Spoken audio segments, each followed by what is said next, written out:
Hey guys, what's up? Welcome to another episode of the Goodcast Show. So yesterday we had a very interesting conversation that has potentially will potentially rile up a few listeners. Today we have another one apparently, so I can't wait to get into this conversation. I have with me today not just an academic and intellectual. He's a professor of Islamic Architecture at UCSI University. His career started way back from 1986, and since then, brace yourself, he's published 56 books. He's won 4 National Book Awards, 2 Civil Society and Educational Awards for writing. But to me, he's more than that. He's an intellect who pushes us to reflect on our mannerisms, on our ways of thinking.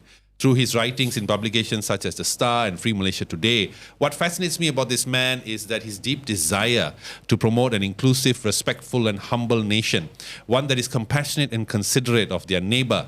Recently, he has been touring the local podcast scene, so you will see him on other podcasts in Malaysia such as Let's Get It podcast and more. And I'm sure this won't be the last, but he's come to the best podcast in Malaysia. There we go, the Goodcast Show. Just kidding, KJ, just kidding. It's my honor and privilege to have a Malaysian icon, a man who embodies the Malaysian spirit, Professor Dr. Mohamad Tajuddin, Mohamad Rasdi. How are you, sir? Well, thank you very much. Yeah. What a kind introduction there. Yeah. I don't know what to say after this, I think. We are done. Now, sir, before we get into the entire discussion, after reading many of your writings, you seem to permeate. You seem to be a very liberal, progressive individual. How did you end up developing this persona, this way of thinking? And why do you think we don't have more people like you running this country? Thank you very much, first of all, for inviting me to this podcast. I'd like to say that the 2 words that you used, what was that again? Liberal and progressive. Progressive are the 2 dirtiest words in the Muslim Malay language. Okay. If you put liberal and progressive, it would probably define Professor Tajuddin, but not in a positive way with the Malay society. Yes, okay? yes. For some reason, very sadly, we have more people going to universities. But like what Mahathir said, but we are not educated. Okay, and so this is actually based on 2 things lah. Number one, we have been practicing what I call mass education. With a focus on industry, which is okay. I mean, we wanted to build a nation, and we built the nation. You can see it's actually overbuilt in many sense if you look at Cheras lah. So the industry-based education basically just teaches you to what I call man the machine. I call it nuts and bolts lah. So you graduated degree and become a nut or a bolt. So you fit into the machine of industry. So you're nothing more than a machine. A question was asked to me a long time ago, Prof. Will artificial intelligence take over our job? Yes, I said, immediately. Because the way that you learn is simply something that the computer definitely can emulate. So with the industry-based education, this idea of history, heritage, the idea of treating others is, I mean, when did we ever go through such a thing, you know? We always taught your science, your maths. What is this thing that they're always talking about? The PISA score? PISA score, yeah. What PISA score? When somebody is trying to, insulting, like the Akmal Saleh KKB thing, guy insulting people like that. All right, and also, sorry to say, some non-Malays also insulting the Prime Minister in their writing, and people accept that. That one is because we treat too much with the PISA scores. The PISA score doesn't have anything. How do you treat somebody else? No, it doesn't have. It's very objective, mathematic, and very scientific. So you got what you paid for, in one sense. That's number one. Number 2 is the idea of, I'd say, competition. You want to be number 1, right? In class, we ask, my child, what number is he? Yeah. I asked that question when my daughter was in a primary school in the United Kingdom in Scotland when I was doing my PhD. He looked at me and said, "Oh, no, we don't do that. We just treat each child with their own pace of development." So they don't have these numbers. And then I asked, what is my child in relation to the others? Again, they don't have that. So what we should be having is not a kind of a competition, but more of a complementary idea of education. So that is where we forego, number one, with the industry-based education, you forego the humanities, you forego the idea of history. History is actually, it's a very dangerous subject actually, okay? It's supposed to be a spiritual subject actually. History is a spiritual subject. Why on earth would you want to study the past? There's no reason, but it's because of spiritual related to who you are, how you treat others, and things like that. So, but then in the hands of some people, history becomes a political narrative. All right, so that is why we are where we are. There is a single line of political narrative history that is being taught, and history should have been taught with several narratives, not a single narrative. I mean, nobody knows what happened in history. That's why it's called his story, not her story, but his story. Yeah, so it's a story. It's a very chauvinist. Yeah, subject. so we don't know, you pandai masuk kelas sains, you tak pandai masuk kelas arts. Okay, it's the arts yang patutnya lebih penting. Why? Because arts is more difficult. It's 2 + 3 doesn't equal 5. Okay, it's more subjective. It's more. Well, you use the word subjective. For me, it has a higher form of intelligence, not those very direct kind of intelligence. So that's why we lost that. And I wrote in my article, said this SPM and mass education should have expired 30 years ago. And that is why where we are now is still because of this education that is based on industry, education that is based on competition. Look at our universities. The biggest news is what? Ranking? Ranking, yeah. But then what happened to the flood problem in Kuala Lumpur is still there. The dengue, I think, is claiming more lives. Yeah. Not near to solving it. Or where are we actually with that? Our race and religious situation with each other, who's explaining this? Do you see any professor? No. Besides the professor, you, no. Yeah, beside me. All right. So not to say that I'm trying to blow my own horn or something like that. There's nobody. Yeah, there's nobody. I'm waiting for great professors from Islamic University. How many Islamic universities do we have? 2. All right. We have also faculties of Islam, right?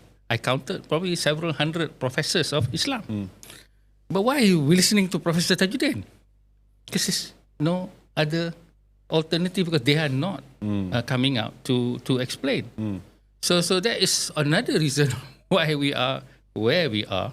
And this idea of so-called liberal and progressive, I tell you, even in universities, you can't have a conversation like this. No. You can't have it. That's why I'm here. Yeah, that's why you're here. Okay. At the KL podcast you studio. cannot have this conversation at the university. Yeah. Once upon a time, you are not allowed to. Now, they don't see the need to. That's even worse, They have controlled our mind. Yes. But I want to get into an article that you wrote in the Star about freedom of speech. And I must say, I do disagree with this, so I want to have a bit of a debate with you and see what you think. Now, you wrote about this, and I just to quote you, you said, I support the government's proposal to come up with guidelines for the media and new laws to manage social media. I don't believe this is about killing freedom of speech. Instead, I believe this is about preventing senselessness and conscientiousness speech killing any attempts at unity. To have freedom of speech, we must imprison ourselves first with wisdom, compassion, and respect for all people. That's the only way for a democracy to work. Okay. Now, again, Professor, in history, no government has ever controlled the media for any benevolent reason, let alone to ensure our freedom of speech. It has always been that they control to quell discourse. As what you just said, in universities, why people don't see the need to is because this has been decades of the BN regime controlling thought. So when you are regulating media, that is the first mark of the death of free speech. It starts that way. So do you really believe that the only way to ensure freedom of speech is for regulation? I'm answering now? Okay. Yeah. Yeah, well, it's like this. A lot of the things that you have quoted of examples and also case studies occurred before the revolution of the social media. Okay. Okay, Yes. that is a very important element there.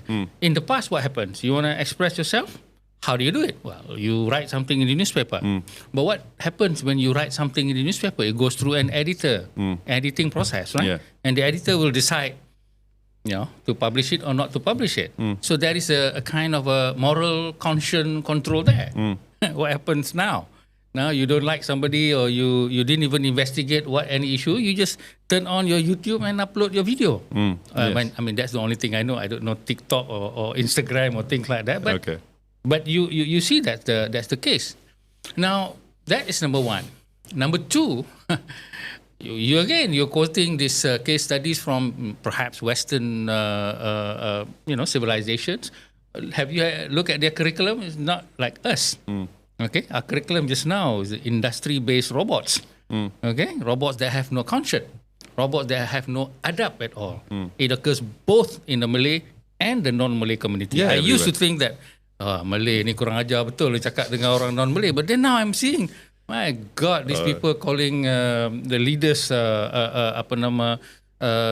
all sorts of names, and giving F and things like that. This is not within the Islamic or the Malay adab actually, So I think my concern here is that we will destroy ourselves if we don't have.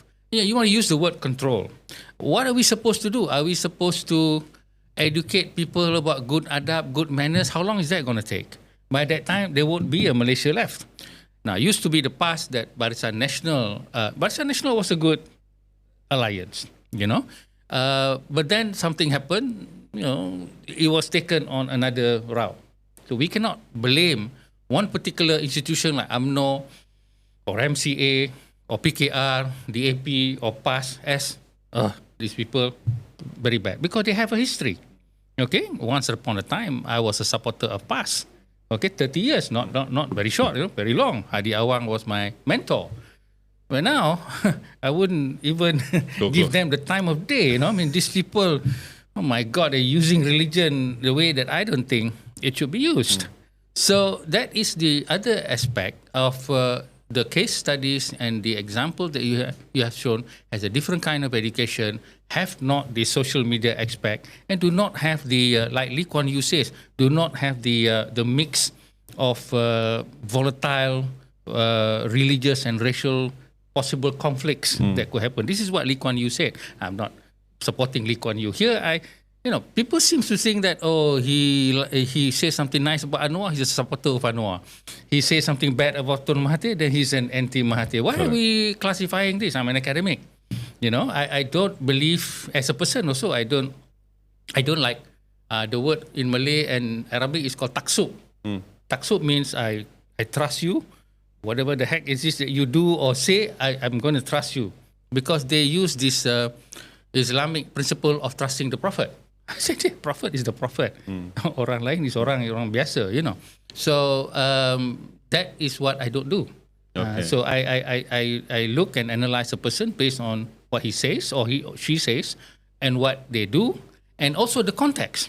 A lot of times now, you just judge a person like Anwar by what he says. But you don't know actually what is he communicating and in what context. That's the problem. Yeah. But do you think then that what the government is doing now in the sense of censoring people, online content and all that, I think recently the most popular one was KJ himself had a few of his videos removed on TikTok. Do you think that's fair then? Well, first of all, KJ, in my opinion, is not interested in Malaysia or not interested in the people of Malaysia. KJ is simply interested in KJ. All right? Now, many people don't know KJ. Okay? I know KJ. First time he came in. I mean, I don't know him personally, but I watched him rise or marry into politics. Okay? Because he, got into it with the Abdullah Badawi and all that. So the point here is that I have watched him. He said, beruk jalanan. Did you remember that? No, I don't No, remember beruk that. refers to those people who were demonstrating. Oh, okay. So he used that word. I don't forget people who insult other people. I know what Mahathir said. I know what Rafidah did. That's why I don't listen to Rafidah. I know who she is.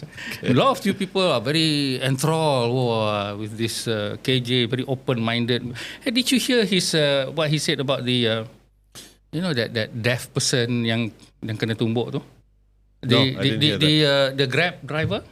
Oh yes. By the Johor Royalties Security. Yes. Did you hear what he said? Yeah. He spoke for 10 minutes about nothing. Yes, he said a lot, but said he nothing. said a lot, but he said nothing, right? Yes, correct. So that's why. Then after that, he invited the royal person to come. Yeah.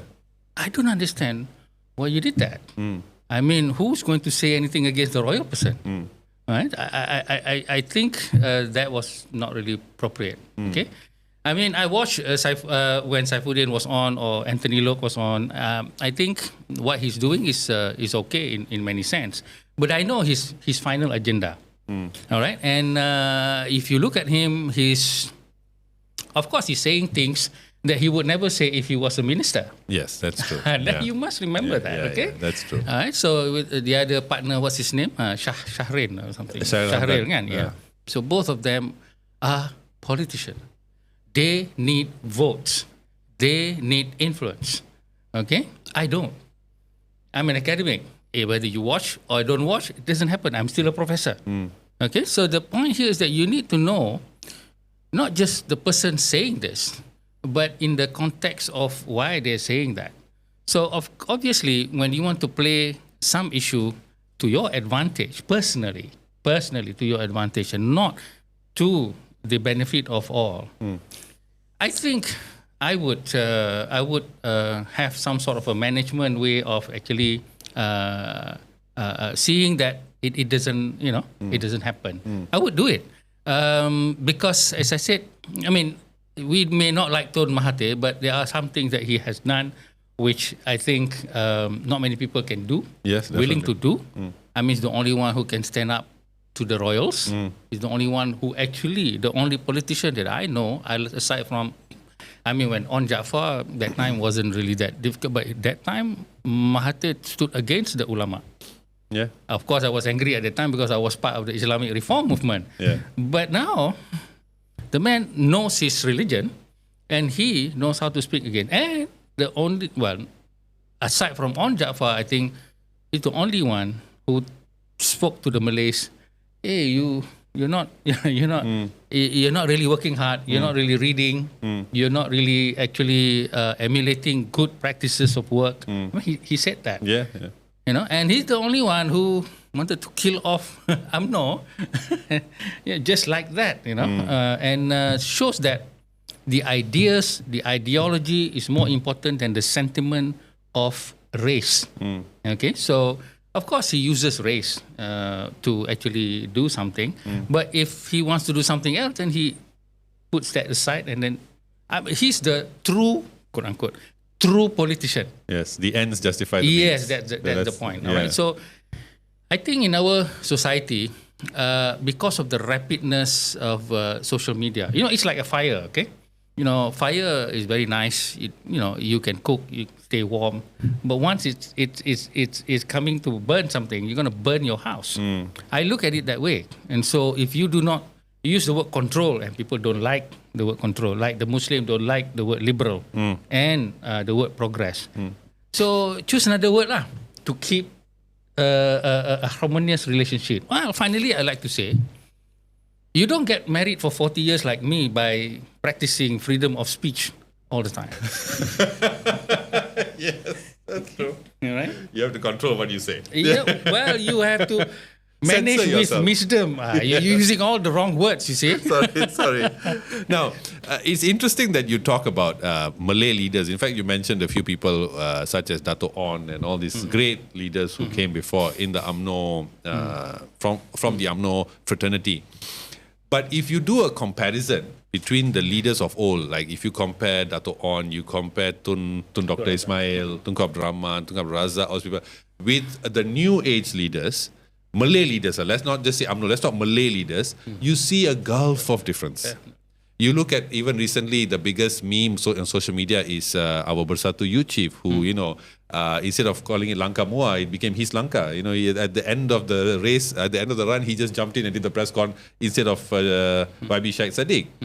When you have leaders like this, why do you think there's been a decline in the leadership style? And I think the best person who said it was Rafida Aziz, who said that there is a difference between a statesman and a politician. We have more politicians now than we have statesmen. What happened? Well, in the one sense, one of these explanation that I have given to a few people was that at one time we had leaders who were actually really fighting for the cause. Okay, it's like starting a business. I think, although I have never started a business before, but I assume it's the same. You start, you have to do this, you have to do that. And as they say, 1,000 problems, 1,000 challenges builds your character. Yeah. And then of course you are not successful yet at that time, so there's not that much attraction about corruption and all that because the country is being built, and you don't have the wealth that that is due to you. But then time and fate will take over. Okay, so that is one part. That's the other part is the Western education. Okay, now Western education used to be a very good thing in the 1960s, 70s, but then it became a very bad thing in the 1980s and 90s because the Islamic reform came and said Western education not so good. But Anwar is different. He said, well, Western education, we need to learn the best from the West. We need to learn from the West, from the East, and then that is the Islam that he's using. Some good from the West, some good from the East, and that is actually his Madani principle. Other people simply just put, okay, well, I don't think the West is good, just like that. Anytime you talk about the West, it's always bad. That's number two. Number three, I don't mean to sound insulting. It is the rise of the Gurkhas. Okay, please elaborate. I didn't see that coming. Okay, the Gurkhas, who were they? They were those people who were hired by the British to actually be very rough and very, soldiers, right? Soldiers, yeah. So in any political party, you have the ideologues, people with the ideas and ideology. Then you have the Gurkhas. Okay, the Gurkhas are the kaki pukul and all that, Okay. I mean, don't like kaki pukul. I mean, I'm saying that they are the rough, the street fighters. Okay. They are the enforcers. You need both. Boys, you need both to actually, the Jamal, what's his name? Yunus. They call him Jamal Lembu because he is the one who used the word Lembu and in the cowhead incident, right? Yeah. So Jamal Yunus is that kind, lah. And you know who is that. And then you have Akmal Saleh, also same thing. So what happened was when the ideologues were no longer there, the Gurkhas came up. Okay. Starting with Najib Tun Razak. Okay. Najib Tun Razak may not look like a Gurkha, but he is one of the person, and also other people later on after that, the leaders, you can see what's Adnan. You look at Tajuddin, Abdul, these are they became the warlords. They are the Gurkhas at one time. Okay. Then they become the next level of leadership. That's why there is nobody reading after Mahathir. Mahathir is the only prime minister who has a librarian, appointed to run his library. The man reads. Okay, and I think Anwar also does that. But the point here is that the others, they don't read. Okay. Okay lah, you may get a PhD somewhere, but you open your mouth, I know whether you have a PhD or not. Okay, I can understand whether you know the issue in what we call not to say intellectual, but in its critical form lah. Okay. So the level, I don't want to use the word bawah, but the level of the soldiers that came up.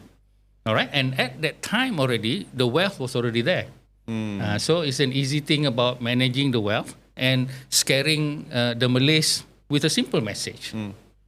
Malays will forever, dulu, kini dan selamanya need UMNO and the Malay people in order for them to progress. Look what Dr. Ismail said about the dasar ekonomi baru. He said, when somebody asked, how long are we supposed to have this what we call what was the term? NEP. Yeah, affirmative NEP. action. Yeah, affirmative action. He said correctly. Number one, because it's an experiment. How would you know, right?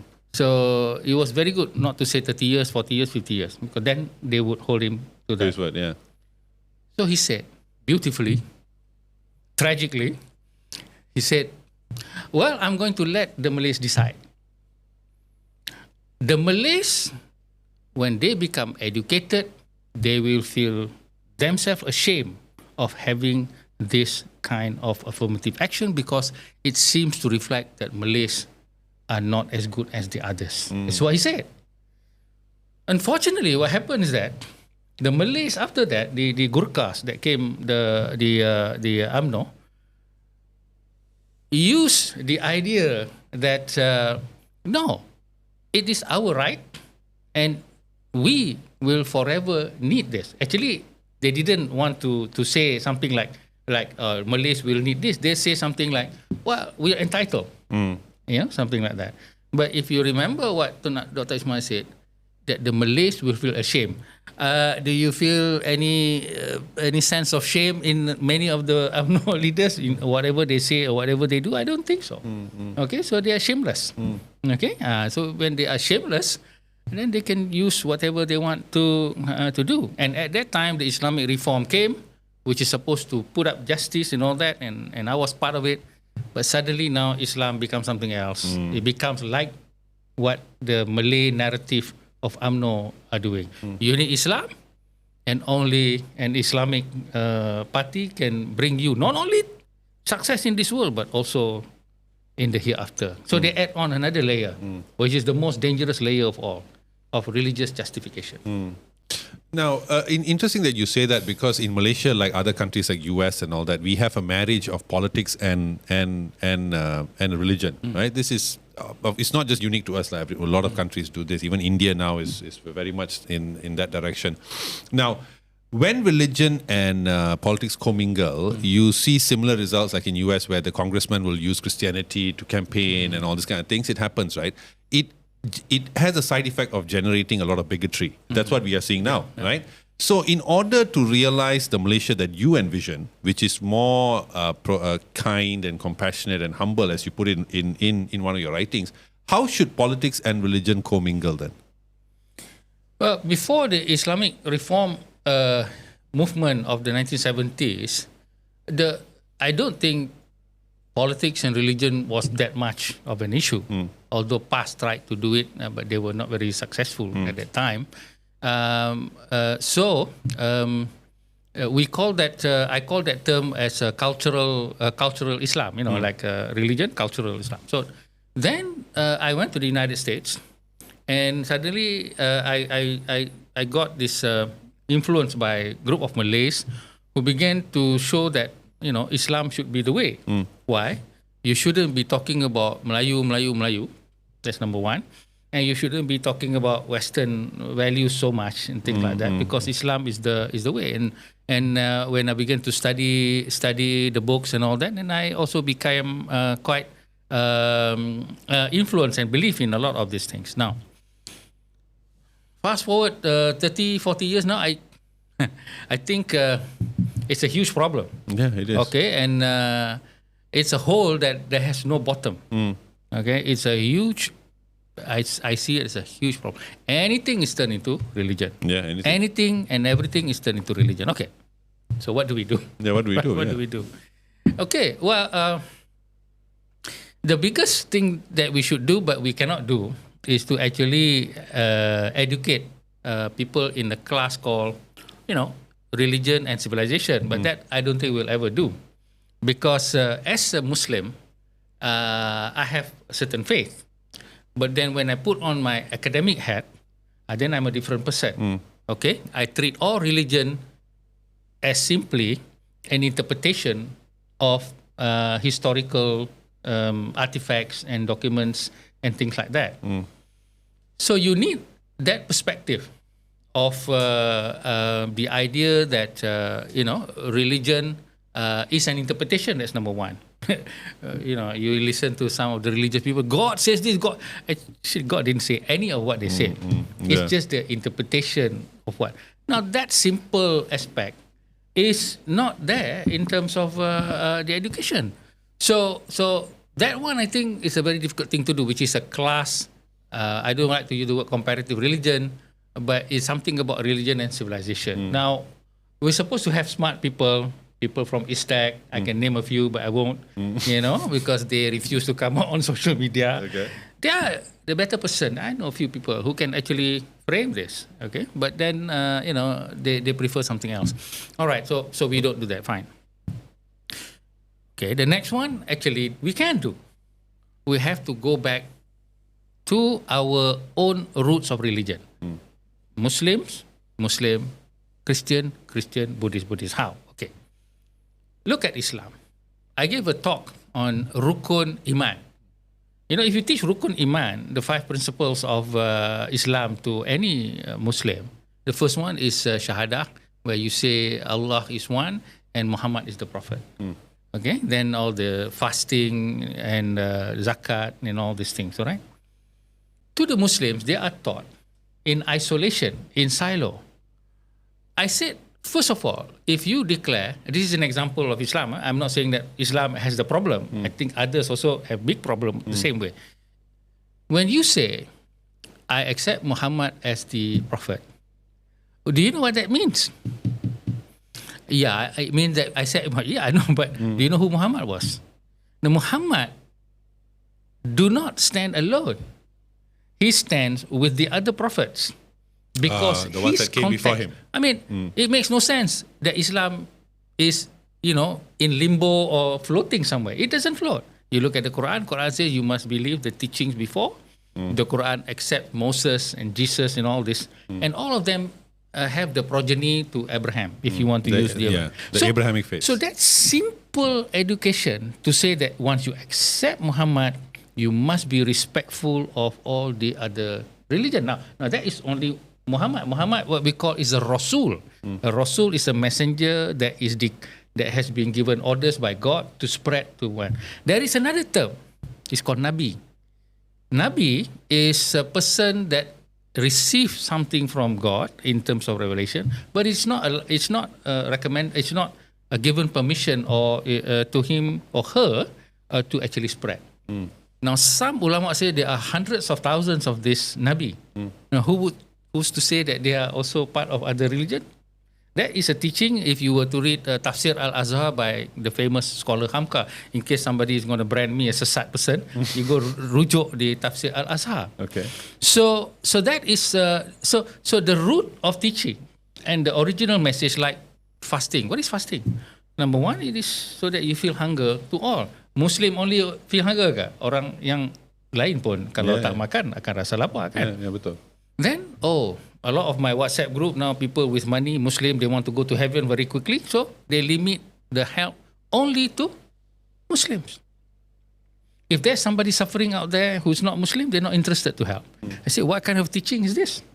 Okay, so again, if you look at the roots and the original message of your religion itself, it is. Now, the other one is, who will go to heaven? Is it someone who, like a person who has been head of a political party for 40 years? Is it a mufti who's sitting in an office, very nice aircon for 20 years with fat salaries and keeping quiet during the 1 MDB? Who's going to heaven? Only God decides. It's a very fundamental thing. The Prophet said, I don't even know how you will end up, Fatima. That's his daughter. Okay, so... and he also says a man will act like a person that will go to heaven, but until there is a handspan between him and heaven, he will do something, he will go to hell.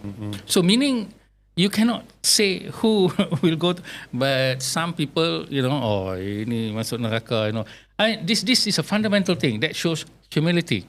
So if you have that, how would you know that Vinod is going to hell? It's simply just because you see him here as a non-Muslim. But then all people going into heaven are Muslim. That is also not. And there are also others, and you can check this even Dr. Asri Zainal Abidin also gave an answer that I read. Said, there are many people and God decide that simple thing. Now follow this political party, masuk syurga. Come on, So, but that is you can say silly, but the education here. So why is the education like that? Because the teachers never went through a civilizational studies of man, never went through a course on other religions like Christianity, which is part of the Islamic punya heritage. So there you see the problem that we are in our own silos and letting teachers, like giving teachers of English who don't even read storybooks, right? Who can't even speak English. Now, that's what's happening to Ugama. Now, in the olden days, it's okay when you just preach in the kampong, but here you're having a social media that connects to the world. You need a different kind of ustaz. And I have written this when Mujahid Rawa was the Menteri Ugama. I said, you need to retrain the ustaz, send them to the farthest corners of the earth. 1 year, get the budget, 100 million, send them to the farthest corner of the earth where they are the minority of minorities, and let them do multidisciplinary subject like communication, anthropology or whatever, and then let them look at Islam within that context. Only they can change the Muslim. But here they are educated in a so-called Muslim environment, and then they are writing khutbah or sermon about, don't get yourself in prostitution, don't get yourself in this, don't get yourself in that, without any knowledge at all. You're writing nonsense. Don't worry. Nonsense simply means you don't have the experience. No, but when it comes to Muslims, it's a very interesting thing, especially Islam. So the message there was that you have to go to your religion, to the fundamental basics of your own religion, and then says that, look, number one, God asked you to help everyone. That's number one. Number two, you don't even know you're going to go to heaven or not. I mean, simple things like that. But here and then there's also another one. Sorry, I forgot. And this is very, very important. There are no such thing as a religious war. Religious war. And the thing that separates Muslims and Christians is because of this concept of religious war. Meaning the war to take over Jerusalem, like all this kind of thing. All the crusades and all that. So it has been presented as a religious war. Actually, if you read the history books by academics, it's not a religious war. It's a geopolitical a lot of things. War, But then it's framed as a religious when the war. ustaz teach, it's a religious war. And the answer was given once by a Christian. He said there are wars, and religion has been used to it. That's how you answer. It's an excuse for the war. It's the same concept as the whole Battle of Troy, where they used Helen of Troy as an excuse. No, it was geopolitical. They wanted to increase their borders. That's why they invaded. Nobody invades just because of a woman. So there was this book. It's called A World Without Islam. And I thought, is it written by, what's his name? I forgot. It's a CIA consultant, professor, academic. American, right? Yeah, American. I read the book. I thought it was a derogatory book, but I read it anyway. And he's saying that, look, if even the Islam were not there, we'll still be in the same shoes because of deep-rooted geopolitical. And I learned a heck of a lot of things from reading that book. Reza Aslan. No. This is an American Caucasian, not the immigrant. No. It's called A World Without Islam. Islam. It's a blue color book. Yes, a blue color book. Yes, I have it. Definitely not. That Reza name. Aslan. Okay. I know it's a Western. Okay. Now, but just hearing you speak, I've always found, for me personally, as a Hindu, my journey to become closer to my own religion actually came from exploring other religions. Yes. It's weird. It's like the whole saying, you can only come home when you go out. That's right. Right? I call it sesat. But one thing about Muslims that I find is that they cannot seem to grasp basic things. For instance, the word Allah. The word Allah is divided into Al and Ilahi, right? Which means the universal God. Now, if you watch the movie Passion of Christ, he refers to God as Ilahi, right? In the last scene where he's being, I think I think right before he dies, he asked God, why have you forsaken me? He used the ilahi in the movie, and that movie was banned in Malaysia. Why do you think Muslims cannot grasp the fact that there are other religions, we can coexist, there is a historical commonality between all religions, and whether you want to admit it or not, every religion is influenced in some way by ones that came before. For instance, Christians, for example, consuming bread as the form of the body of Christ is actually an Egyptian practice that came thanks to Moses. So, but that doesn't belittle a religion. It's just the way of life. Everything comes from history. Why do you think Muslims can't accept this simple fact? Okay. Well, because Muslims, whether they are professors of Islam or whether they are upper middle class T20 Malays who just retired and now wants to know more about Islam before they die, or you are orang kampung who doesn't have much education, they are all the same. They are all trapped in the 1960s concept of learning Islam. What do I mean by that? You see, learning Islam, ever since I was small, all right, until now, whether you are going to teach a 5-year-old or you're going to teach a 55-year-old, sama saja. Okay, they never run away from this pedagogy or the teaching methodology. Now, this teaching methodology was not developed by the Prophet. It's developed by the scholars after hundreds of years and things like that. So, the pedagogy calls for, when you want to learn about Islam, then first of all, the reading of the Quran, meaning whether you understand the Quran or not is another matter. Why? Because you need to recite the Quran in your prayer. When you pray, you need to recite the Quran, all right, part of the Quran. So the recitation of the Quran is first, then you need to know how to pray. Because it is said that if you don't pray very well and correctly, then anything you do is not acceptable by God. Oh, that's what's said, which later on I find out, not really like that lah. Okay? Then all the rituals of fasting and all these things, right? So rituals are at the forefront. Why? Because ritual of practice and practice and practice and practice and repetition will transform the person. Transform into what? Into a Muslim lah. And what is a Muslim? A Muslim who practice and practice and practice. Not a Muslim who is kind. Not a Muslim who is tolerant. Not a Muslim who is closer to God, because these are the rituals that will make you close to God.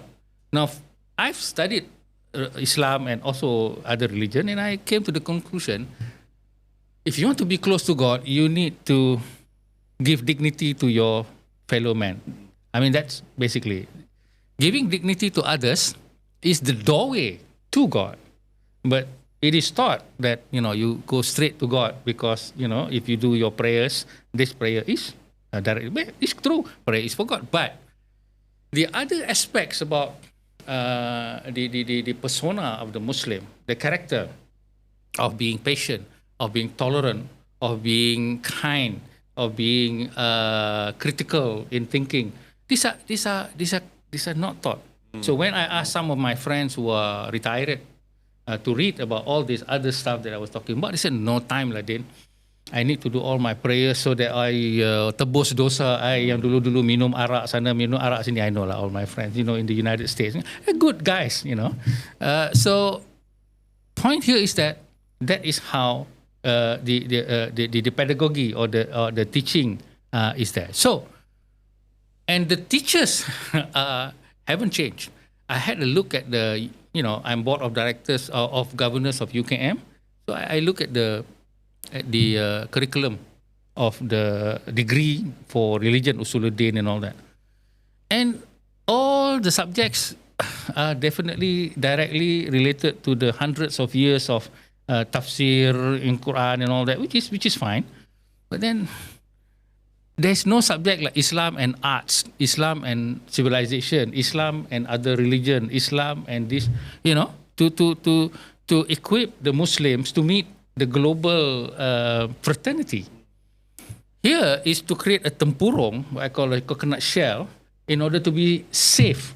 So the objective of religious teaching is to be safe by reinforcing the tempurung, so that you will not be tempted by alcohol. So don't make friends with people who are Drinking alcohol. with alcohol, and then later on go and close the shop.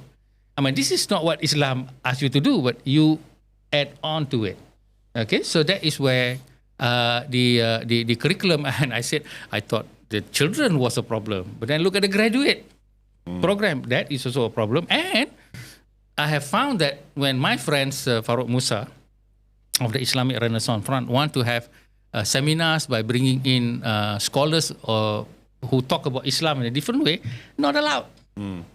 Not allowed to be presenting in the public university by the professors of so-called Islamic knowledge and things like that. So that is where this coconut shell of being safe. If you let the Christians say Allah, then you're not going to be safe. Why? Because they're going to convert you by some hoodwink way or something like that. And if a Sikh person says the word Allah also, then he's probably insulting our religion. So it's all this protectionism that's there. For me, education, whether you're learning architecture or engineering or all, is the equipping yourself with the, I want to use the word weapon. It's like going to war, certain weapon or certain thing that when you're going to this theater of war, you don't know what the enemies are going to throw at you, but you have the basic lah. You have your armor ready. You have your way of not necessarily armor or a gun, but your thinking and things like that. But no, education in Malaysia, whether you are teaching about business or, is again back to the tempurung. Not tempurung of Islam, tempurung of business, tempurung of architecture, governed by MQA and the accreditation board of the Lembaga Architect. All this create the tempurung. Now, if you were to look at, for example, in Hinduism, for example, if you go to any temple, you will notice a cow facing the main deity, right? And so the gap in between this cow and this deity is supposed to symbolize that your relationship with God must not have anything in between. It's between you and God, right? That's what that gap shows us. That is why for me, in my exploration of religion, I don't really condone or I don't really subscribe to anyone telling me how to be. For me, I believe that's my journey with God. That's my relationship with God. For example, when I went to Nepal, I didn't really like the way Hinduism was practiced there because it was very rigid, very controlled. So could it be that the answer for Muslims in Malaysia, or as we see in Indonesia, we see Muslims, they are very progressive. They have a very a good relationship with their history, their culture. They know the difference. Could it be that the problem in Malaysia is because that the learning of Islam should be given to the individual as opposed to be tasked to agencies and bodies to govern? There shouldn't be any governance. It should be between a Muslim and Allah. That should be it. Yeah. Well, because here you are unlucky in the sense that you grew up in a Muslim majority place. Muslims, in the sense, are lucky because they have all the institutions. Okay, the institutions are created by man, not created by God. Okay, the muftis and all the teachers. This is institution. Whether you're talking about the sekolah pondok, the pasantren, and all this, these are institutions. Now, because you have an institution, now institution are two things. Number one, an institution is defined when you have a certain way of doing things, certain thoughts and things like that. You call that an institution. Political, social, educational institution. But once the government adopts it, some sort of a government adopting it, then becomes a legal institution with power, authority and all that. So one is good because then it helps the religion prosper and welfare and also expand, whatever. That's how it looks at. But the bad thing is that then it prohibits certain thoughts, progressive thoughts, quote unquote liberal thoughts. Why? Because they have been given the authority. Now, you have given authority to someone who's been studying religion and in the context of Islam or Muslim people, but not in the context of the civilizational aspect of the world. And what is he supposed to do? That's all that he knows. And therefore, he's also protecting his interests in terms of being important. Like 70 years ago, when not many Malays are very, practicing Muslims, like they're not praying and things like that. Let's see, if you meet 100 Malays, probably 3 or 4 young ones at the age of 30 who are praying the 5 times prayer.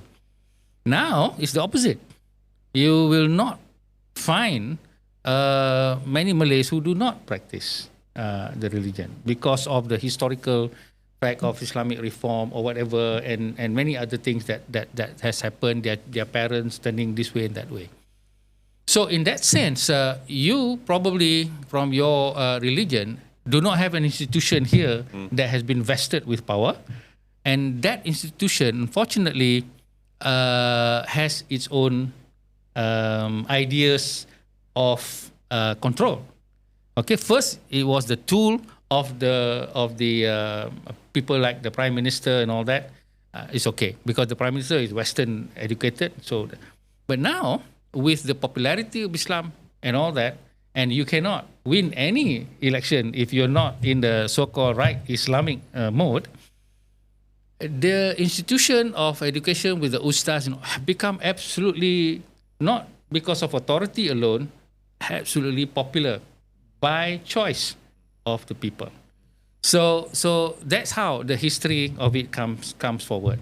And the question of what you said about personal relationship with God, which I cultivate myself because I don't really listen to the muftis and all that. You can say whatever you want to say. I know my stand, like this example of marriage, if you want to get married, you have to have the permission of the religious department. But actually, in Islam, the power and authority of marriage by God is with the father. Oh. Yes. So if I marry my daughter to another man, God accepts. The Department of Religious Affairs may not accept, but that's another issue. Okay? So, but the point here is that in Malaysia, it's considered not so good if you are marrying without. Well, because the religious affairs there is to protect the Muslim first of all, so that you don't marry the wrong person, so they have to do some background check, something like that. So it is good. But then sometimes they overreach themselves. For instance, like let's say, I'll say, I want to marry this person, but this person, probably doesn't have a visa or whatever, because there's a law that says, some people used to marry so that they can get all these things. So they're protecting. I say, I know this person, so even though he doesn't have this visa because there, some problems there, but I trust him with my daughter. I mean, there's no higher trust that I can give. No, cannot.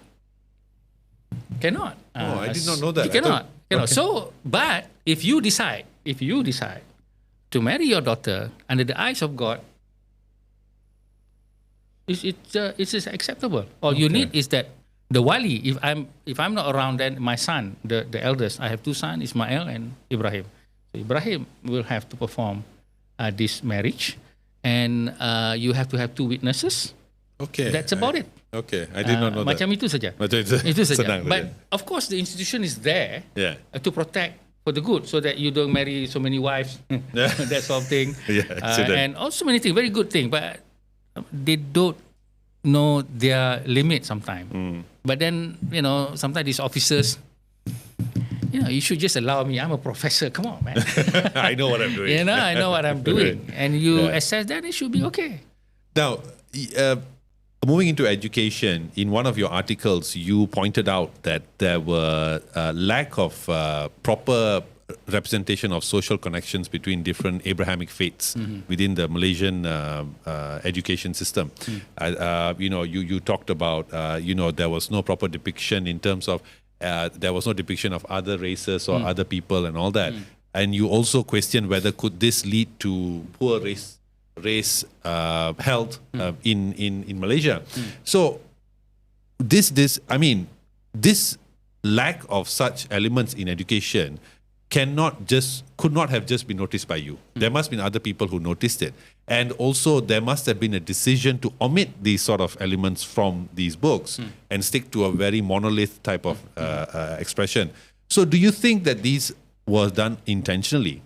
And is it just the people who do it are just lack any consideration for the country, for the future of our country? Okay. The answer is very simple. It was accidental and it was done in ignorance. Ignorance. Okay. You are saying that maybe it's an intentional. Yeah. Why I say that it was done in accidental and things like that is because when we became independent, I use the term, what did we decide on religion? Okay, in religion we decided, I call it the Lu Gua Gua policy.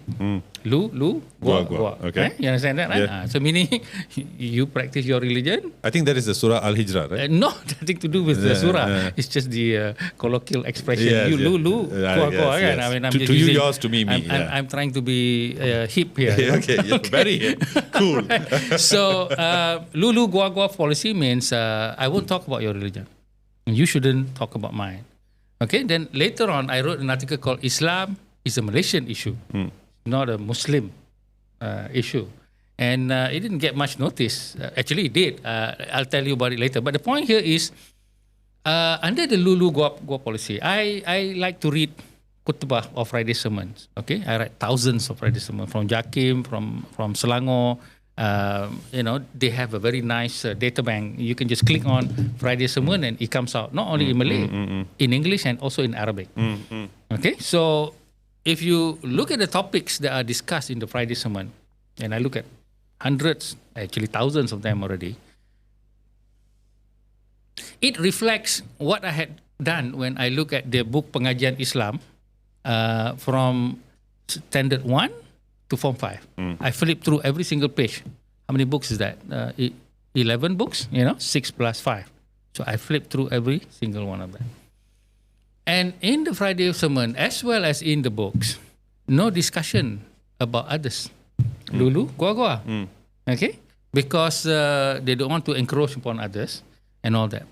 For me, I said, tak boleh lah macam tu. We started with that. We shouldn't be ending with that. In any relationship, we may start with something. It's like arranged marriage lah. You may not like the person, but you have to do it anyway. So it's if you don't grow from that, you're going to be resenting all your life. So you need to grow, okay? And then you decide you want to divorce or you want to carry on something like that lah. So you need to grow. But in his case, it's not growing. All right, it's expanding from the initial dulu gua concept. So there is no shared values being discussed. For instance, like I told you, right? Islam, Christianity, and Judaism, they are supposed to be adik-beradik. They're saudara mara. The Quran says so, not Prof. Tajuddin. The Quran says so, Yeah. You might be stronger. God says so. So go check up on that, right? Yeah. And then... and there is no concept or pictures about other heritage, like the artifacts of other heritage. Their tokong or things like that is prohibited, because then nanti ada tokong, then you are influenced. It's all about 1960s, where the Muslims were trying to guard the flock from being converted or estrayed, because that is part of what the Muslim interpret as their responsibility.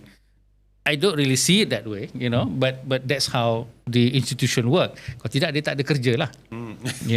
So the kerja of the institution is that. If not, it's irrelevant. If you practice what you said just now, tutup lah. Because and also knowledge was not there. You can't click, and then the knowledge comes. All right. So that's how. So they don't have even a picture in the 11 books of a lady without a tudung. I said, if you don't have that, then how are these people, the Muslim boys and girls, going to treat their Indian teachers, their Chinese teachers? Growing up, I had all non-Malay teachers. All right, in the primary school, I don't even remember a Malay teacher. Okay, so how are they going to the concept of dignity, hormat orang and things like that? Even their own friends. Yeah. Maybe Muslims, and then there's a chapter on animals.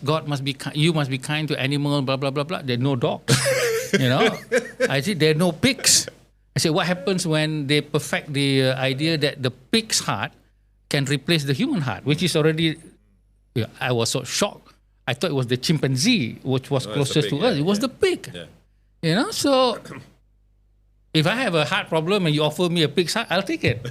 Okay, but Exactly. I don't think somebody else is going to do that because they probably think, this haram, blah blah blah. Prophet said makan tu haram, didn't say transplant. Okay, so again, same thing about blood. Okay, blood is not discussed. I always say that, we are all stupid educators classifying us as what do you classify as Indian? Indian. And then Malay, China. Why are you doing all these things? It should be kaum A or kaum B negative or kaum, it's easier than that. If you are A, kaum A, I can make friends with you because your blood can be transferred to mine. Okay, so one time I was lying in bed with a bleeding stomach and I had 4 packets of blood put in my body. I jokingly asked the doctor, ini darah Cina ke or India ke? I joking lah kan. So doctors just look at me and say, oh, we don't know. It just comes to us as this one. Yeah. But I don't know, future they probably have a halal certificate for that, They should. So God has already shown that we can share this thing. What? Why are you trying to so not one is because of our own stupidity. We that Christianity is not Christianity. It doesn't have a name. What do you mean? Christianity, Jesus never said that it was. Yes. The Bible came, I think, about 700 years after. And many religion actually doesn't have a name. Yeah. Okay? In fact, Hinduism wasn't called Hinduism. Yeah, that's right. It wasn't And called I will say something about Islam, but probably be cancelled. problem lah. But I've already researched this, and most religion doesn't have the name. The name is given by somebody else. That's why I was surprised when many of the Orientalists and scholars, they were referring to the Muslim as Saracens or Mohammedans, followers of Muhammad. Oh, stupid kind of people. But they knew Arabic, Why are they using this term? Why couldn't they just use the word Islam? There's a reason for it, which I'm not going to share. Later, please tell me. So all this, like Judaism, Judaism is just some tribe or a city somewhere after the several generations of Abrahamic punya children, right? There's no name to it. Okay, so that's why Eckhart Tolle, one of my mentors of spirituality, said, when you name a thing, you think you know, but actually you don't. Now, if I was reading that 20 years ago, probably wouldn't make much sense. But as an academic, naming things, classifying things is the business of the academic. The academic, first thing you do is when you do the literature review and all these things, you got to name things. This body of knowledge here, that body of knowledge there, But as a professor, I can name things and I can classify things, but I can also declassify them later on once I have other knowledge. And a question was asked later on, I will probably say another thing.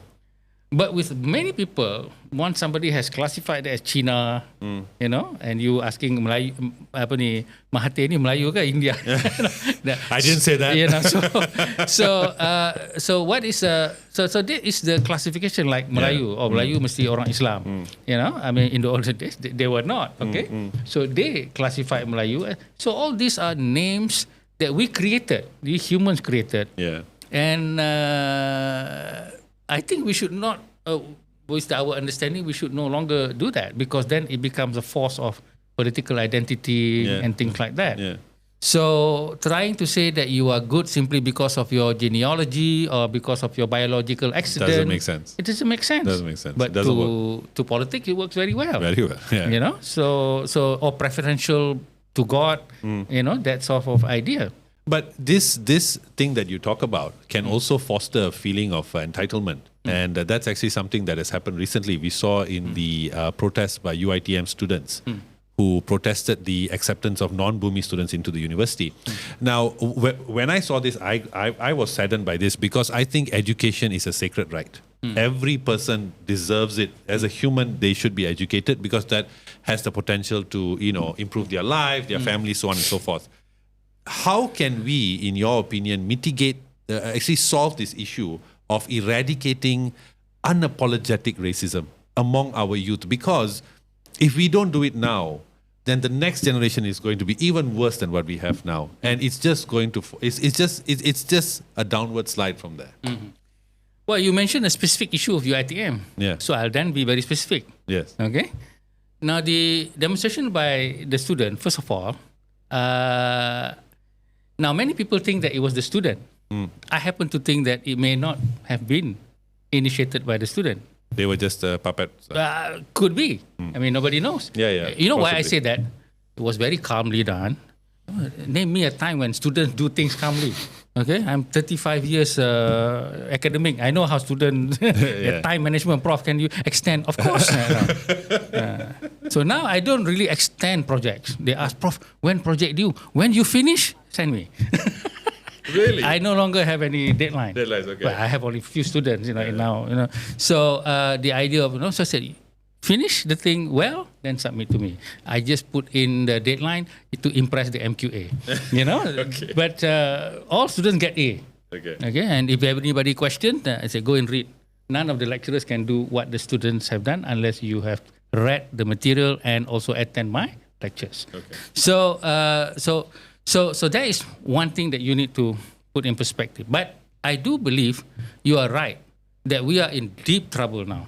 Once upon a time is the orang kampung yang have this very short tempurung idea.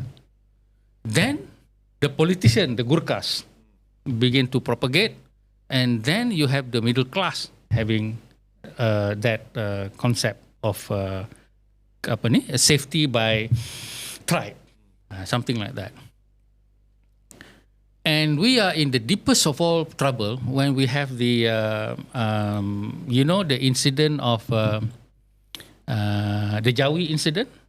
The Jawi incident where a group of mahasiswa Islam, what is the name? Oh no, I forgot already. It's a group of young Muslim graduate. Apa nama dia? It's escaped my mind, but I have it on my slide. Said very, very terrible things to the Dong Jiangzong. Dong Jiangzong was going to have a conference on protesting against the Jawi thing in the Bahasa Malaysia subject. Okay, said something about kalau you tak accept, then we will chase you out of the country. Satu, and that this May 13 thing is being evoked, but the police stopped the thing. Now, this is a group of young people, and I don't think they were instigated by anybody, unlike the UiTM thing. Okay? But here then lies the problem. It is no longer a politician thing. It is a mainstream thing. Yeah. And worse, it is the young people thing. If it's a mainstream, it's not so bad yet. You can still. That's why when Undi 18 was proposed by Syed Sadiq or whoever it is, I was the one against. I was against it. I said, no. If you introduce Undi 18, it's going to come up with this conservative punya idea, because I know how Malays think, how they were taught, and I know what's happening within the middle class and all that. And we're just heading into trouble. Syed Sadiq thinks that, the young will save the world. The young doesn't know a damn thing. Yeah? So sorry. Yeah? Okay? Because, I'm not being insulting here because I know what they learn. Okay? I'm actually saying something about education. Okay? Not about young people. So when you are educated like that, so you do not have the experience of life. Only experience of life may change you, but here with the education, it's not going to do that. So that's why something need to be done. It goes down to both the education of the university, which if you look at the MPU subject, what actually are they teaching in the MPU subject? Okay. And also the overall curriculum. Like in the United States, you only have about, if you're studying engineering or anything, it's about 60% of the classes are engineering. Here it's 80%. Yeah, predominantly. All right. Yeah. So what are the other classes? You need to have a more holistic thing like humanities classes. If you're a science major, you need all these arts and philosophy. If you're a humanities degree, you need to have the environmental science. I took that subject, psychology, things like that. So you're a bit rounded lah, in that sense. In Malaysia, we are teaching our children to be boxes. Okay, one box of architecture, one box of engineering, one box of this, and one box of that. So that's why when Hichu of Heritage came, the Kampung Cina thing and the Bak Kuteh thing, my WhatsApp group of professors Melayu, ini bukan warisan Malaysia, and Bak Kuteh is professors talking, Okay, so professor pun tak boleh nak keluar daripada dia. You don't talk about young people. Okay, professors pun tak boleh ada the wider picture of what the country is, or what Islam is, or what even Malay is. So we are. I mean, if you think we are in trouble, you don't know how much trouble we are in. Because I'm in the education thing, and I can see that this is really. I have the solutions for it, but the point here is that it requires satu time, but it also requires you to do some things like shifting. I've written and said that the curriculum should change to be like 50 or 55% subject, but the other 45% are two kinds of things. Number one is this overall humanities thing or whatever. And the other one is that the student need to go to three, what do you call it? What do you call it when you go practical? Internship. Internship, yeah. One internship will be with your field, like architecture or not three, one. The other one should be with Wakil Rakyat. Okay, we have hundreds of Wakil Rakyat, so 3 or 4 can actually be doing for very small fee, or just or help Syed Sadiq with his run and things like that, or run with him. Okay, so the other one should also be with the NGO. Yeah. Why? Yeah. Because you need to know how the country punya machinery works.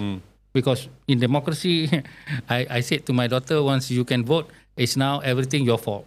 Okay, in a country it's not Anwar's fault, it's your fault. My fault, yeah. Okay, so the other one is the NGO to show even without this bureaucracy, you can still affect change.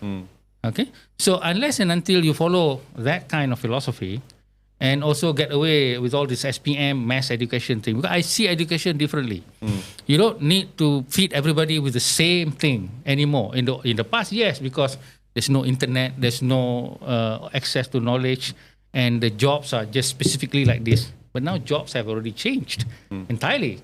And you can just be having podcasts, and then you can if you're looking for money, and then if you feel you want to jump into the university for something, you can do that. They have credit transfers of experience. It's called microcredit, and then it's called the TVET. We have all sorts of things. Vocational training. And so all that, we need to change that. Nobody wants to change that, and so I mean, what's happening with the Ministry of Higher Education? When the minister comes in and I listen to their speech, I said this speech is prepared by 10 other professors who are probably 60, 65, from dulu punya zaman. Okay, and each of them are silos in their thinking. So you can see in science we need this, you see all the compartment. In architecture, we study a problem of building design on a site. We can break it like the scientists, this. But at the end of the day, we have to sit back and say, what the hell actually is the main problem? We always have to have that one thing. But in science, you don't. You treat everything and then you say, yeah, we solve everything by the numbers. But in art and in architecture, like a drawing, you got your stuff, you got this, and you sit back. It's not going to draw the same thing that you saw. It has to be something else. Yeah. And so what is the main issue? Once we come up with that main issue, then we design the building with that main issue in mind, and everything else that we have broken up just now comes together with that main issue. Okay. Our education is they break things up and they forgot what was it in the first place that you're supposed to build. Now, speaking of education, just to wrap this up, you said that recently you were very happy about the Madani's new inclusive training module. You talked about because it sort of wants to explore more about the history and contributions of each community. Now, when I read books like What Your Teacher Didn't Tell You by Dr. Farishno, who, if you're listening, please come on this podcast. He's one of my, I really like him a lot. If you are a Malay thinker like that, you won't stay in Malaysia. Yes, that's true. I think now he's in Germany or he's everywhere, Singapore and all that. Yeah. Don't come back.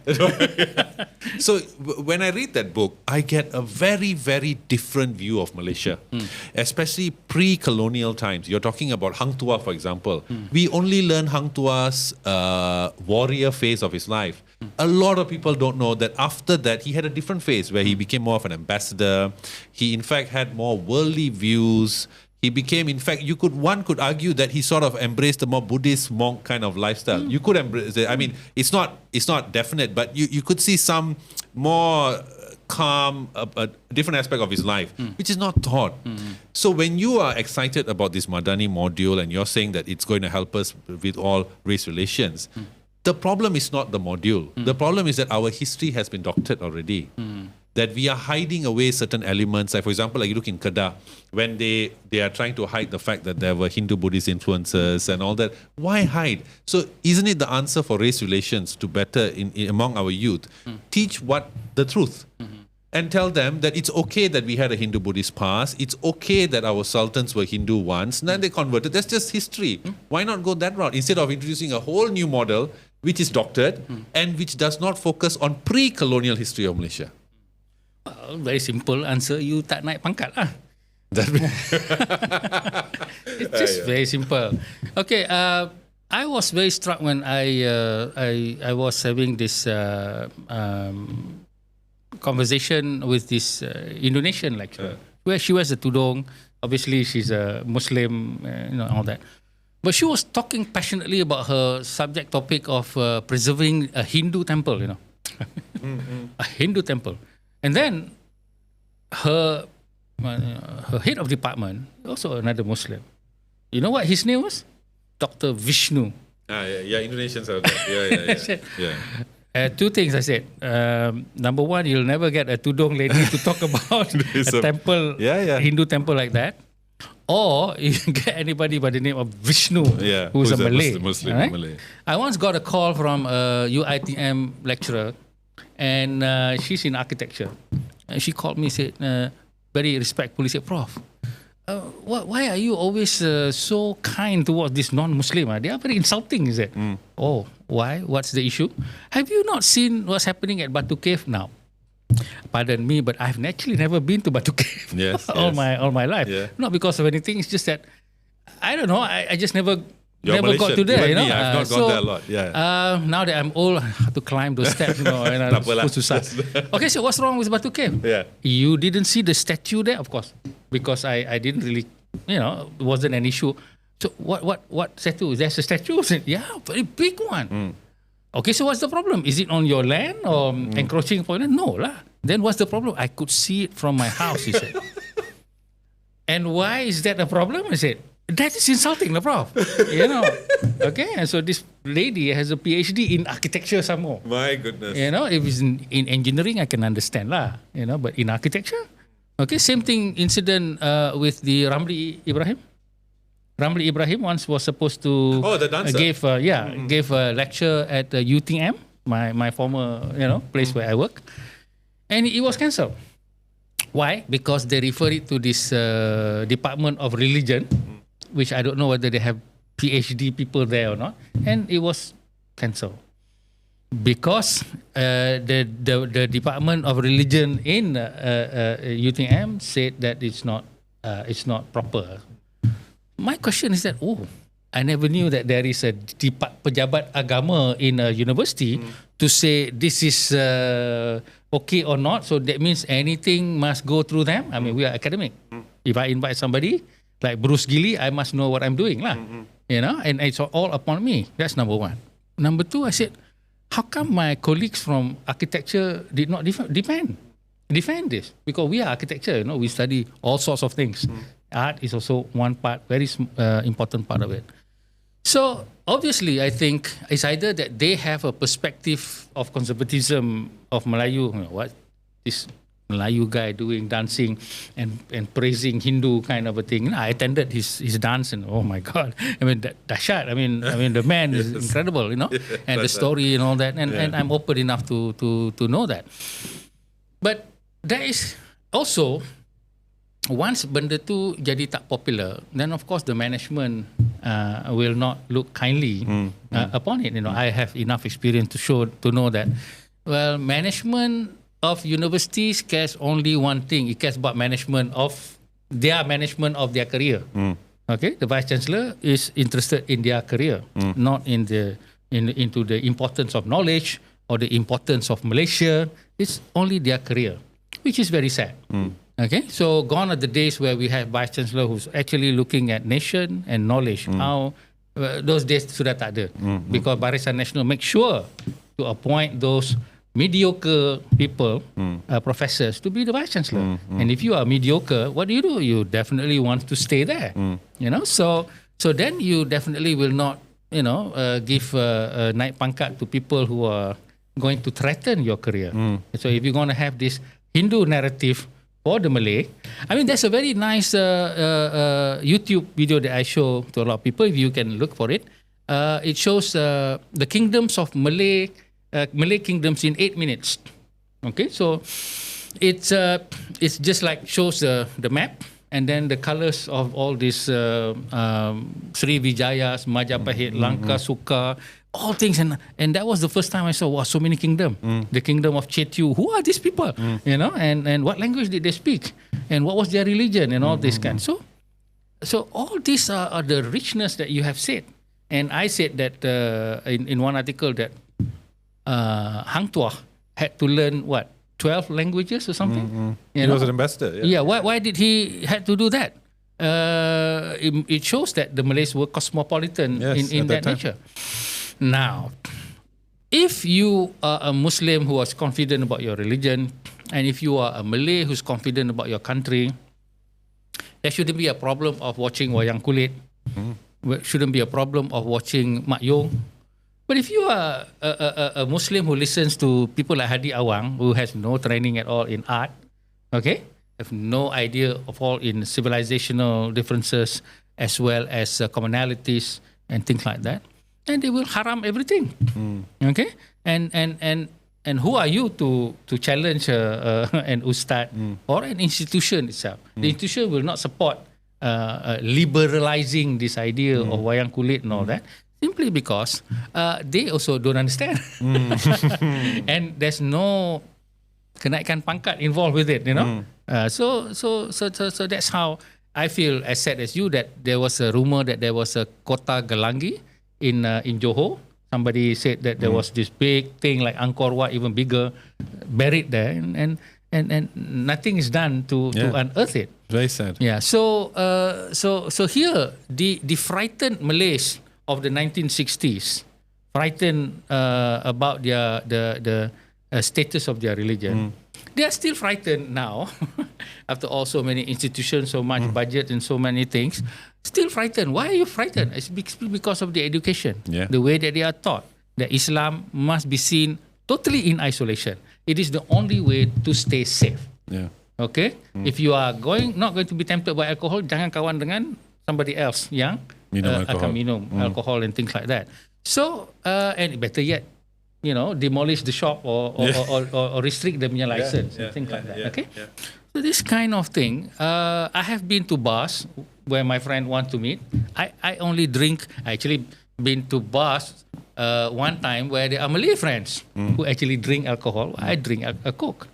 I don't think any less than them. They're my friends. Until now. Now they're all Haji lah. I'm not Haji. But they are Haji. So I know their story lah. When they say, Tajuddin, you're always making friends with these people, and then not part of the Muslim punya loyalty. Now they talk about like that. They never talk about religion pun. Okay, so that's how the society has changed into this conservatism, because the education methodology of the past is still the education methodology of the present, and then the Gurkhas of the political parties like UMNO and PN and also the Parti Islam of Malaysia no longer have ideologues or people who have greater thinking. They don't have intellectuals. Intellectual pun, you see lah our universities. What intellectual is there in the university when you don't even allow other views of Islam to be having a discourse. It's just a discourse. And they are Muslim, they're not Muslim. Oh, tak boleh, a different version of Islam. What is this? Like Bruce Gilley, the one that came. Yeah, he gave his version of it, and he has the data to support it. Then you need to ask him, not cancel it. Okay, you start cancelling things, then tutup lah the university. Why do you want to have the university anymore? Correct. Okay. In the university, any new knowledge is controversial, correct? Yeah. But that's the purpose of university. That's the whole point. I mean, the Prophet Muhammad was the most controversial of all. Yeah. When he came in and said, "Wow, what you're saying only one God? We got 100 gods here in the Kaaba. You're going to destroy the economy, and you destroy our tradition." That's the way it is. That's how life keeps moving on. He was more controversial than Prophet Tajuddin ever will be. Yes. No, I think also there is a need for people to not be fearful. You see, like I give one example. Like for example, as a Hindu, one of our greatest epics is the Ramayana. Yeah, Ramayana. Yeah. People don't know, even Hindus don't know that there are many versions of Ramayana, many interpretations. One of them is Ramayana is a Muslim. Where the whole Ramayana is Muslim. They pray 5 times. All these prayers are there. But as a Hindu, I don't feel less as a Hindu. That's history. That's how people interpretation. It's a beautiful thing if you open up your mind and accept and just read and take on the journey. It doesn't affect me, and neither will it affect you as a Muslim. You are who you are. Now, in closing, what we've been talking about is one could argue is idealism.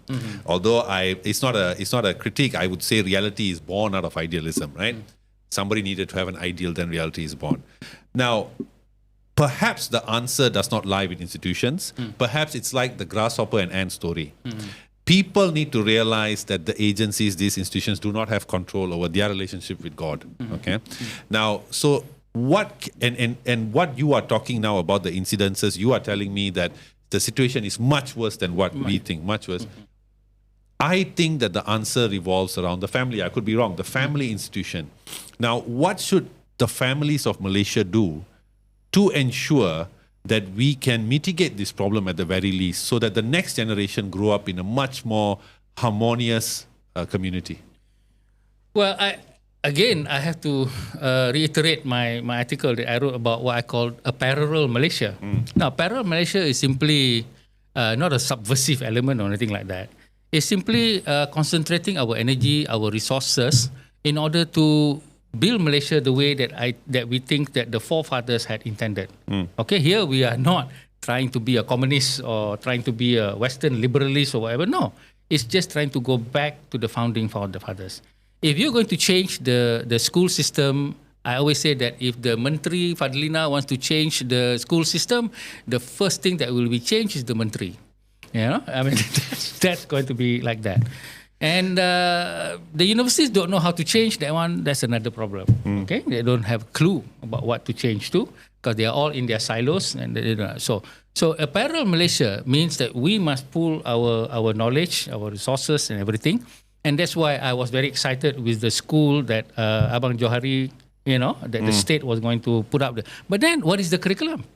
If you want to go industry-based again, give your children good architecture and engineering, susah. That's why I wrote the article about Sarawak education and a parallel Malaysia, where this is the class, the thing that talking about the openness and things like that, and the heritage and the ideas. Now that thing we need to start ourselves. So first of all, we have to learn lah. That's why I said change. Actually, I said after many years of reading, contemplating, I said change. The only person you can change is yourself. Yes, you can't even change your wife after 40 years. It is not possible. Yeah. It's only you. You are only in charge of yourself. So if you change, then others will probably feel the change, and then they will change. You cannot change them. Yeah.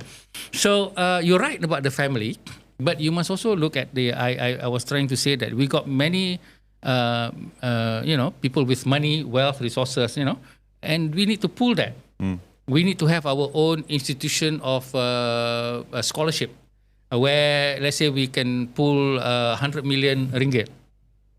Then we need to offer the scholarship to say group of Malays to say study in China or study in India or study in this, study lah, engineering or whatever, but you need to go to India or China. So we social engineer them so that they become a minority in a different culture. Not trying to non-Islamize them. You learn how to speak Chinese. You learn to. Why not? What's wrong with that? So nothing and wrong. the government is not going to do that. Anwar do that, he'll be out of a PM share tomorrow. Okay. Correct. So we need to do that ourselves. We offer. You want money or not? Okay. Then we have the this one maybe the non-Malays don't like lah. Say, okay, the non-Malays they need to have their children to do something like Malay studies and Islamic studies. You don't have to be a Muslim. Yeah, you don't to have to be learning about Islam. Wah, nanti anak saya nak kerja apa? See, that's again the problem. What you mean kerja apa? You see the mess we have in Parliament and all the add-ons. There's enough jobs there, 3,000-4,000 to actually fill up the assistant to the Wakil Rakyat and also to the many other.